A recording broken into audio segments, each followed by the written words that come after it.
நம்மளோட வீட்டில் வந்து செடி வச்சாலே ரொம்ப நல்லது தான். அதுவும் வந்து கிழக்கு தென்கிழக்கில் நீங்கள் வந்து மணி பிளான்ட் வச்சிங்க அப்படின்னா இன்னும் அந்த இடத்துல சிறப்பாக இருக்கும். ஏன்னா இந்த வருஷமே வந்து நம்பர் 9 வருது, கூட்டு 2025 நம்பர் 9 வருது. ஸோ அதனால சில விஷயங்கள் இங்கே ரிலேட் ஆகிற மாதிரி தான் நான் இப்போ சொல்கிறேன்.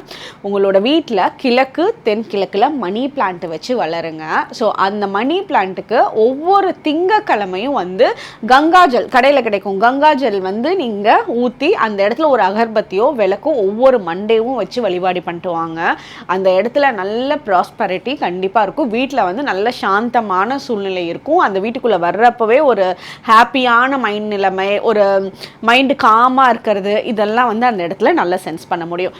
அதே மாதிரி உங்களோட வீட்டுக்கு வந்து ஏதாவது ஒரு செவ்வாய்க்கிழமை அன்னைக்கு ஒரு சிகப்பு கலர் ரோஸ் செடி வாங்கிட்டு வந்து உங்களோட வீட்டில் வச்சுட்டு அந்த சிகப்பு கலர் செடி ரோஸ் செடிக்கு வந்து ஒரு சிகப்பு கலர் ரிப்பனை கட்டிட்டு அந்த இடத்துக்கும் வந்து உங்களால் எப்பெல்லாம் முடியுதோ அப்போ வந்து ஒரு விளக்கு பக்கத்தில் வைக்கிறது, அகர்பத்தி வைக்கிறது, இல்லை உங்களோட வீட்டில் பூஜை பண்ணுற டைமில் வந்து அந்த இடத்துல காட்டுறது, இந்த சிகப்பு கலர் ரிப்பனும் அதில் கட்டியிருக்கணும். ஸோ இந்த இடத்துல வந்து நீங்கள் இப்படி பண்ணுறப்போ இங்கே என்ன நமக்கு குறிக்குதுன்னா நல்ல தைரியத்தையும் நல்ல செல்ஃப் கான்ஃபிடென்ஸையும் ஆஞ்சநேயரோட பிளெஸ்ஸிங்ஸ் இந்த இடத்துல பயங்கர ஸ்ட்ராங்காக இருக்கும். உங்களோட வீட்டுக்கும் சரி உங்களுக்கும் சரி நல்ல ப்ரொடெக்ஷன் இருக்கிறதையும் உங்களால் நல்லா சென்ஸ் பண்ண முடியும். தேங்க்யூ.